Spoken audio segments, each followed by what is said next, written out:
अस्सलाम वालेकुम everyone, welcome back to the channel. आज का जो हमारा टॉपिक ऑफ डिस्कशन है वो है mitosis and phases of mitosis. Last time हम जब सेल साइकिल के बारे में डिस्कस कर रहे थे, हमने सेल साइकिल को दो फेजेस में डिवाइड किया था, that is the interface and M phase. Interface हमने लास्ट लेक्चर में डिस्कस कर लिया था, अब हम एम फेज डिस्कस करने वाले हैं।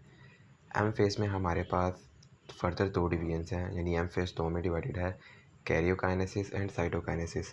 Cairo means nucleus, karyokinesis is the division of nucleus. Cytokinesis में cyto means cytoplasm, cytokinesis is the division of cytoplasm. आज हम division of nucleus और division of cytoplasm दोनों पढ़ेंगे। Mitosis is actually the division of nucleus और इसको further चार phases में डिवाइड किया गया है, that is prophase, metaphase, anaphase and telophase. आज के लेक्चर का कंटेंट देख लेते हैं। सबसे पहले हम माइटोसिस की डेफिनेशन के बारे में डिस्कशन करेंगे। Now we will see the discovery, occurrence, then phases of mitosis, then cytokinesis and significance of mitosis, and then we will go through the mitotic errors. सबसे पहले mitosis क्या है? Mitosis is actually the cell division in which the parental cell divide into two daughter cells that have same number of chromosome. Parent cell से daughter cells का बनना जिनमें same number of chromosome हो, ऐसे process को हम mitosis कहते हैं। माइटोसिस की डिस्कवरी सबसे पहले वॉल्टर फ्लेमिंग ने की 1882 में। और वॉल्टर फ्लेमिंग ने तो जो वर्ड माइटोसिस है, एक ग्रीक वर्ड माइटोस से डिस्कवर किया, जिसका मतलब है रैप्ड थ्रेड। उसके बाद यहाँ पे एक ओवरव्यू है माइटोसिस का हमारे पास। यहाँ पे अगर आप देखें, this is a mother cell और a parent cell. This parent cell goes through these steps. These steps are mitosis, and then they are divided into two daughter cells, which is the result of mitosis. This was the overview of mitosis. Now, mitosis की occurrence कहाँ पर है? Mitosis actually अगर होती है हमारे somatic cells में। Soma means body and somatic cells are the cells that form of a body. इनकी एग्जांपल्स में हमारे पास एपिथेलियल सेल और मसल सेल्स आते हैं। Secondly then we will go through the phases of mitosis. Mitosis को further चार phases में डिवाइड किया है, जैसा मैंने आपको पहले बताया, prophase, metaphase, anaphase and telophase. सबसे पहले प्रोफेज है। एक्चुअली प्रोफेज में हमारे पास सबसे इंपॉर्टेंट चीज़ जो बनती है वो होती है माइटोटिक अपरेटस। इससे पहले न्यूक्लियर इन्वेलप वो डीजनरेट करता है, न्यूक्लियोलस डीजनरेट करता है, और वो जाकर हमारे साइटोप्लाज्म में एब्जॉर्ब हो जाते हैं, और साइटोप्लाज्म जो है उसकी विस्कोसिटी बढ़ जाती है। प्रोफेज जो है हमारे पास, इसमें माइटोटिक अपरेटस जो है वो secondly the most important thing है। इसमें हमारे पास एस्टर्स आते हैं, स्पिंडल फाइबर्स आते हैं, और हमारे पास सेंट्रियोल्स बनते हैं। जब सेंट्रोमियर में डिवीजन होती है तो हमारे पास सेंट्रियोल्स बनते हैं, और ये सेंट्रियोल्स ऑपोजिट पोल्स पे मूव कर जाते हैं। आगे डायग्राम में भी आपको शो किया, डायग्राम में ज़्यादा अच्छी अंडरस्टैंडिंग होगी।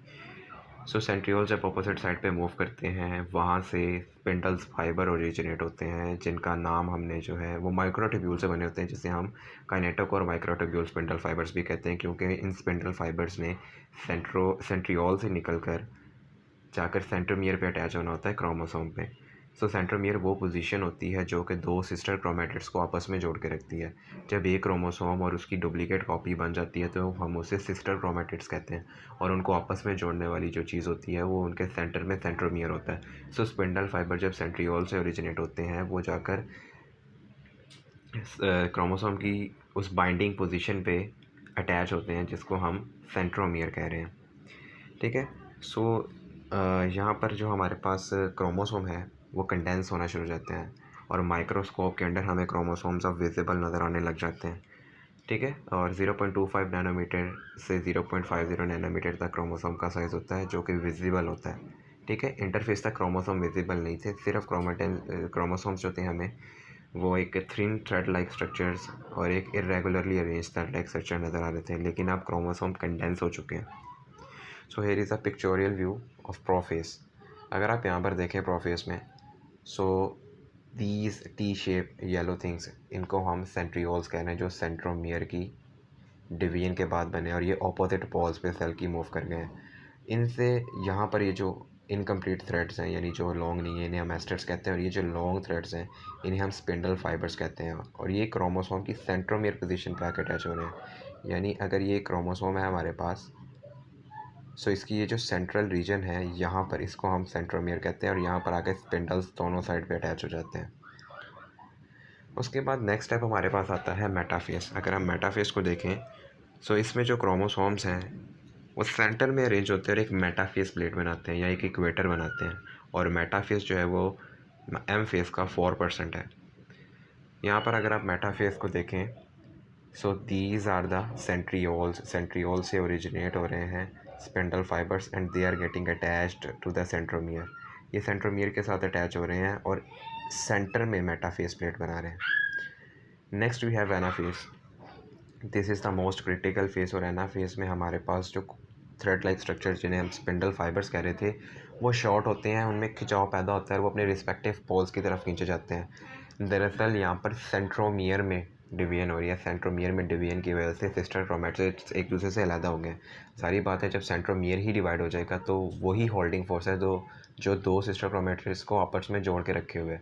सो जब वही होल्डिंग फोर्स ही ख़त्म हो जाएगी या वो होल्डिंग मटेरियल, अगर हम देखें दो पेंसिल्स के इर्द रबर बैंड हम बाइंड कर दें तो वो रबर बैंड उन दो पेंसिल्स को आपस में जोड़ के रखता है। अगर हम रबर बैंड ही तोड़ दें या रबर बैंड ही काट दें तो पेंसिल्स को अलहदा करने में बहुत आसानी होगी। तो जो सेंट्रोमियर है जब उसमें ही डिवीजन आ जाती है तो सिस्टर क्रोमैटिड्स का अपोजिट पोल्स में मूव करना ज़्यादा आसान हो जाता है। और जो एनाफेस है वो 1% ऑफ टोटल सेल साइकिल है।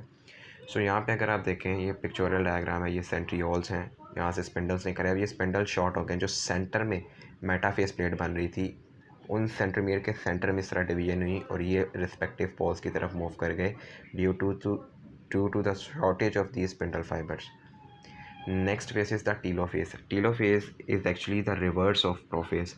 जितने भी मटेरियल्स प्रोफेस में बन रहे थे उनके ऑपोजिट सारी चीज़ें अब टीलोफेस में, यानी प्रोफेस में अगर क्रोमोसोम्स जो हैं वो कंडेंस हो रहे थे तो यहाँ पर क्रोमोसोम डी कंडेंस होंगे। अगर वहाँ पे न्यूक्लियर इन्वेलप डी जनरेट हो रहा था, न्यूक्लियोलस डी जनरेट हो रहा था, यहाँ पर दोबारा न्यूक्लियर इन्वेलप और न्यूक्लियोलस जनरेट होगा। उसके अलावा क्रोमोसोम्स की डीकंडेंसेशन के बाद क्रोमोसोम हमें थ्रेड लाइक स्ट्रक्चर की सूरत में नज़र आएंगे। देन ये जो टोटल सेल साइकिल का 2% है टीलोफेस हमारे पास, यहाँ तक माइटोसिस कंप्लीट है लेकिन सेल अभी भी डिवाइड नहीं हुआ। सो उसके बाद सेकंड जो पार्ट है, यानी जो हम फेस का सेकंड पार्ट है वो है cytokinesis, which is the division of cytoplasm. अब दो डॉटर सेल्स के लिए मटेरियल इक्वली डिवाइड हो चुका है। जेनेटिक मटेरियल जो न्यूक्लियस के अंदर था वो इक्वली डिवाइड हो चुका है विद ऑर्गेनेलीज भी डिवाइड हो चुकी हैं। अब क्या हो रहा है, हमारे पास न्यूक्लियर इन्वेलप भी डिवेलप हो चुका है, न्यूक्लियोलस भी डिवेलप हो चुका है। सो सिर्फ साइटोप्लाज्म अब कॉमन है। सो साइटोप्लाज्म भी डिवाइड होता है। इसमें एनिमल में कॉन्टेक्टाइल रिंग बनती है और प्लांट्स में ये फ्रेगमोप्लास्ट के थ्रू डिवीजन होती है। अगर आप यहाँ पे इस डायग्राम को मैं जूम कर रहा हूँ, अगर आप गौर से देखें तो यहाँ पे दो डॉटर सेल बिल्कुल जेनेटिक मटेरियल जो न्यूक्लियस है उनका टोटली प्रिपेयर्ड है। सिर्फ साइटोप्लाज्म वो एक इक्वल शेयर कर रहे हैं। तो ये सेंटर में जो आपको लाइनिंग शो हो रही है, इमेजिनेशन जो है, इसे हम कहते हैं कॉन्टेक्टाइल रिंग। और कॉन्टेक्टाइल रिंग जैसे बनता है तो फिर उसके बाद सेल डिवाइड हो जाता है। तो यहाँ पे आपको एक डायग्राम दिखाई है जिसमें कॉन्टेक्टाइल रिंग आप देख सकते हैं सेंटर में। This is contractile ring. So ये अंदर की तरफ मूव करेगा जिससे ये दो सेल्स सेपरेटली इस तरह डिवाइड हो जाएंगे, ठीक है। और यहाँ पर ये जो कंप्लीट न्यूक्लियर इन्वेलप भी बन गया है, यानी कि जो टीलोफेस है वो प्रोफेस का रिवर्स है।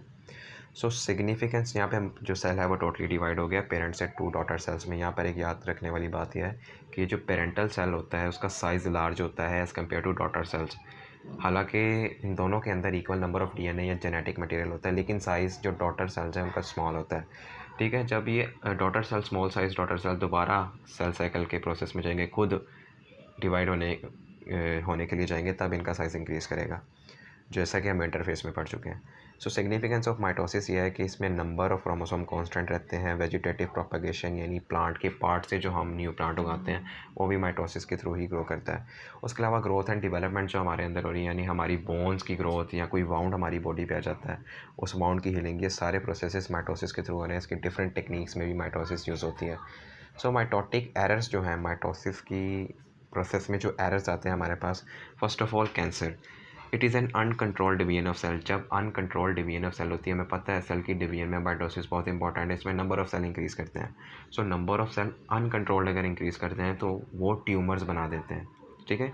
सो वो जो ट्यूमर्स हैं जो कैंसर सेल की कंटिन्यूस डिवीजन की वजह से बने, वो एक एबनॉर्मल मास बना देते हैं बॉडी में। सो वो लीथल भी हो सकते हैं, वो लाइफ टेकिंग भी हो सकते हैं, यानी एक इंसान उससे मर भी सकता है। सो ट्यूमर्स दो तरह के होते हैं, benign tumour and malignant tumour. ये बहुत वास्ट टॉपिक है ट्यूमर्स का, लेकिन हम सिर्फ डेफिनेशंस देखेंगे benign tumour and malignant tumour की। बेनाइन ट्यूमर वो ट्यूमर होता है जो कि अपनी स्पेसिफिक जगह पे रहता है, वो अपने नेबरिंग सेल्स को या नेबरिंग टिश्यूज़ को इफ़ेक्ट नहीं करता, जो एक ही जगह पर रहता है और उसकी प्रेजेंस से दूसरे टिश्यूज़ जो हैं वो इफ़ेक्ट नहीं होते हैं। लेकिन जो मेलिग्नेंट ट्यूमर होता है ये जो है ये दूसरे सेल्स को भी इफ़ेक्ट करता है, जिसकी वजह से कैंसर फैलता है। सो ये बहुत ज़्यादा लाइफ थ्रेटनिंग है। यहाँ पे आपको जो पिक्चर्स शो की हैं बिनाइन ट्यूमर अगर आप देखें, सो जो कैंसर सेल्स हैं ये अब नॉर्मल सेल्स, ये जिसके ऊपर मैंने रेड मार्कर से मैंने हाईलाइट किया है, वो एक वेसल के अंदर है। ये वेसल भी आपको शो है कनेक्टिव टिश्यू की वेसल के अंदर है, यानी ये जो नॉर्मल सेल है इसके इर्द गिर्द हैं, ये वेसल से बाहर नहीं आ रहे और उनको इफ़ेक्ट नहीं कर रहे। लेकिन ये जो हमारे पास दूसरी तरफ मेलिग्नेंट ट्यूमर है, मेलिग्नेंट ट्यूमर में अगर आप देखें तो इसके इर्द गिर्द कोई वेसल नहीं है, there is no tissue capsule और वेसल। सो ये यहाँ से निकल कर नॉर्मल सेल को भी इफ़ेक्ट करेंगे, तो कैंसर स्प्रेड करेगा। So thank you very much for listening the lecture. आज का लेक्चर यहीं तक था। आई होप आपको लेक्चर समझ आ गया होगा। टिल द नेक्स्ट वीडियो, अल्लाह हाफिज़।